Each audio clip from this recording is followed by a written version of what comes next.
There is shock and grief this morning in San Bernardino, California, after Wednesday's deadly massacre. The city east of Los Angeles is coping with the deadliest mass shooting in the United States since 2012. A married couple opened fire Wednesday during a holiday banquet. The San Bernardino Sun calls the rampage horrific. 14 people are dead. Another 18 are hurt, including one police officer. Police did kill the suspects in the shootout. They were a husband and wife team, identified as 28-year-old Saeed Farouk and 27-year-old Tashfeen Malik. Investigators have been at the couple's house in nearby Redlands all night long. They are now trying to gain more information about a motive. Nora O'Donnell is leading our coverage this morning. She's near the scene of the massacre at the Inland Regional Center in San Bernardino. Nora, good morning again. Hey, good morning to you, Charlie and Gail. Look, I think this morning there are still some very crucial questions surrounding Wednesday's shooting, in particular, the motive of these two suspects. What we do know is that 14 lives ended tragically. Dozens of survivors are dealing with physical and emotional wounds. Earlier this morning, I spoke with an emergency room physician who oversees where these victims are being treated.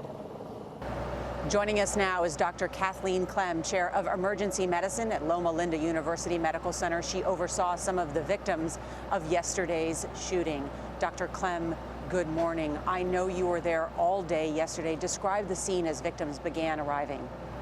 We got a call a little bit before they arrived, and within 15 minutes, we were set up and ready for 50 casualties to arrive.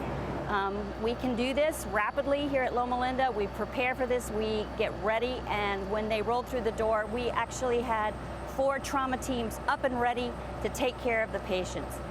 How many patients did you receive, and how serious were the injuries? We received 4 initially, and they were seriously injured. They needed a level 1 trauma center. How does a hospital like yours prepare for something like this? We practice for mass casualties and disasters regularly. So we actually set up tents right in our parking lot with different colored markers ready for all the different patients to come in. We have staff that come from all over the hospital immediately, and we are prepared for disasters like this. We set it up and we were ready to go.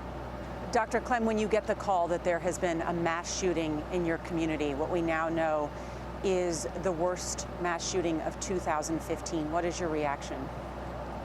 I feel for the members of my community, especially the ones that died and weren't able to come in and receive our help. In the face of tragedy, I think all healthcare givers focus on being a helper and what we can do to help in a tragedy like this.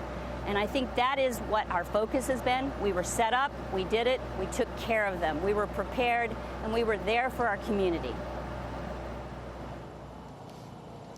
We should note that the chaos began at a holiday party at the Inland Regional Center. Employees had gathered inside this social services facility. Some of them may have recognized one of their co-workers who burst in with his wife armed with assault rifles and semi-automatic weapons and opened fire. As the bloodshed unfolded, staff members hid under desks, in bathrooms, and behind locked doors. Some tried desperately to get word to their loved ones. Entire neighborhoods were placed on lockdown. For hours, police could not say if the area was safe.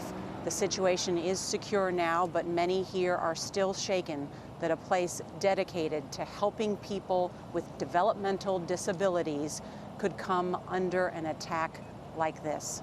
Charlie, Gail. Thanks, Nora. There are many questions, including motive, including whether this was organized and why that location.